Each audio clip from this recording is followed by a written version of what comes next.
খোবাইবের কানের কাছে এসে বলছে, ও খোবাইব, তুমি যদি একটা কাজ করো তোমাকে আমরা ছেড়ে দিব।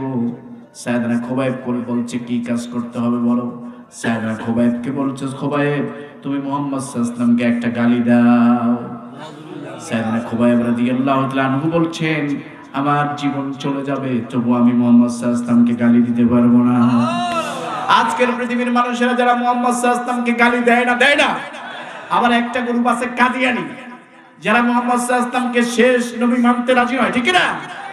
ওই দলটাকে বাংলার জমিন থেকে বয়কট করে দিতে হবে, ঠিক না? ৫৬,০০০ বর্গ মাইলের এই বাংলাদেশে এমন কোন কাদিয়ানি দল থাকতে পারবে না। কে কে রাজি আছেন? আল্লাহু তাকবীর।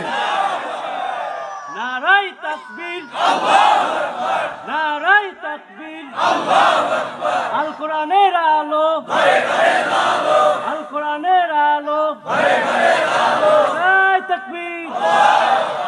আল্লাহর হাবিব সাল্লাল্লাহু আলাইহি ওয়াসাল্লাম বলেছেন, আনা খাতামুন নাবিয়্যিন লা নাবিয়্যা বাদি। আমি শেষ নবী, আমার পরে কোন নবী আসবে না, কোন রাসূল আসবে না। লা নাবিয়্যা বাদি ওয়ালা রাসূলা, আমার পরে কোন নবী আসবে না, কোন রাসূল আসবে না, ঠিক না? রাসূলের পরে কোন নবী আর রাসূল আসবে?